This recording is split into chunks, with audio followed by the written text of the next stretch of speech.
You join us back onto Horizon 5, and on today's video, we're doing something quite exciting because for the first time, Bryce is going to be reviewing a car on our very first video of Horizon 5 on the chat pack.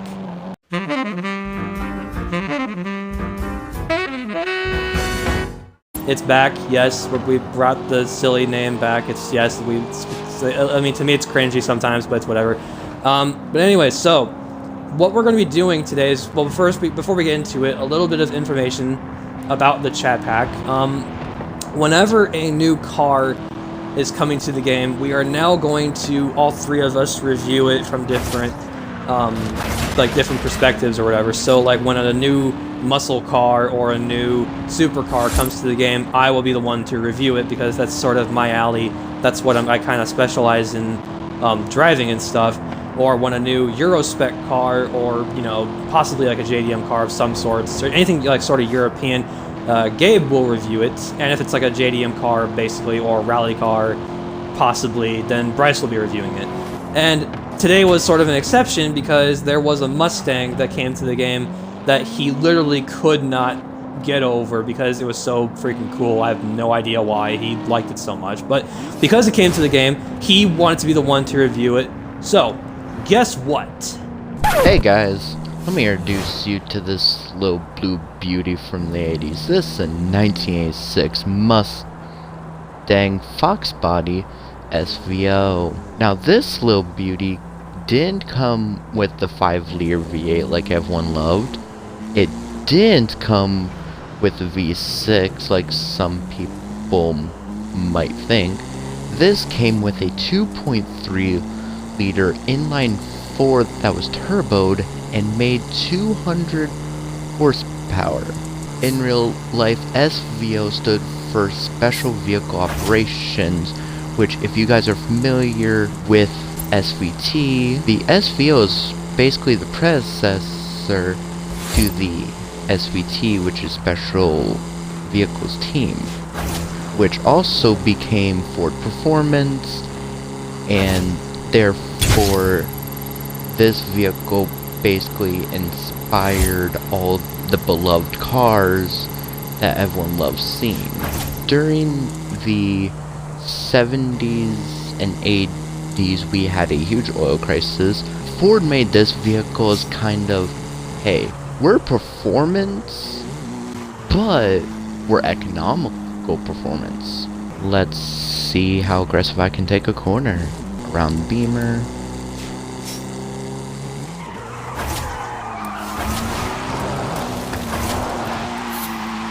Pretty decent. And yes, for all the V8 boys out there, this can do a burnout for having half the cylinders. Let's go in for all the Forza fans out there that are interested in driving this in-game, and let me show you some basic customization and some light suggestions for what I would recommend. Let's go with aero real quick, just get over with. Front Forza aero, okay, if you want to be a tryhard. The double wing, I'm not exactly a fan of. Some people might be a fan of it. You have this little thing that looks practically like the Cobra wing, just a little different for the Air Force wing, or you can have nothing at all. I prefer this option, and this what I mean by notchback on, it kind of has a notch in it when it gets below the rear window, instead of just kind of closer straight down like the Cobra. You also have mud flaps, because evidently, you know, Colin McRae is going to drive a Mustang at some point. The engine swaps include 6.2, which is an LS, the 6.7 diesel, which is kind of fun. I'll let Carson editing show you why this engine's disappointment. And then you have the Viper V10. Let's do a top speed test. Such a nice drive. We might hit 140. Now, let's do what every single Mustang loves to do. I don't see a crowd, but I do see a wall.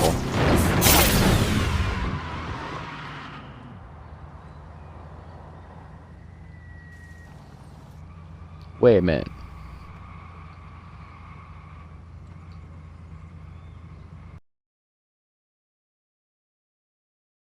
let's wrap it up with the straight facts. If you want a nice little 4-cylinder for the less than 10,000 of these that were made in real life, good luck finding them, but if you do find them, don't act like a 5-0, and the fact that I can do this.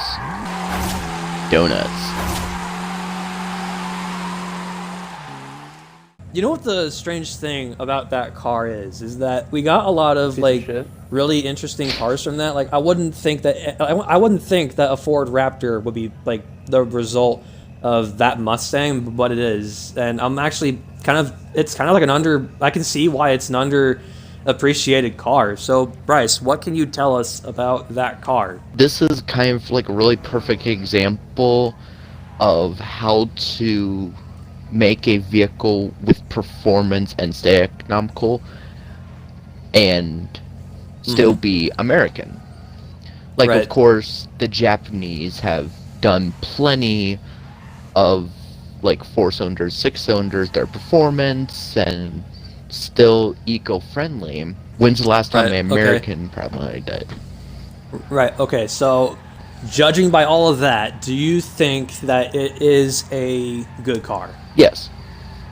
Okay, well, there's only one way to there's only one way to find out if that's true or not, and that's by taking the SVO, the shitbox econo thing, around our test track. Now, that would mean we'd have to hand it off to the bid. Unfortunately, he's not around this time. We've just got Gabe here to throw around the test track, and that's also the reason why I wanted to do this video, so we can... Let me tell you what.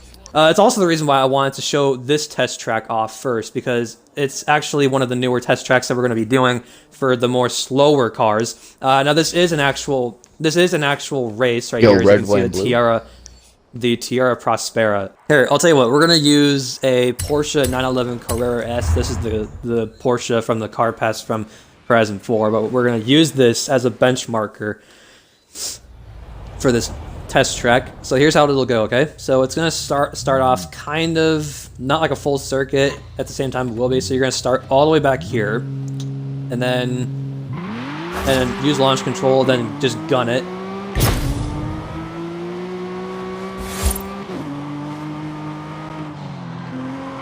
And then you're going to come through here. Try not to go too fast through the corner because it will be a little daunting when you take up another fast car through here, because it's not just about taking the slow cars through here. It also is about fast. Is that a mom and her child over there? And then you're gonna have to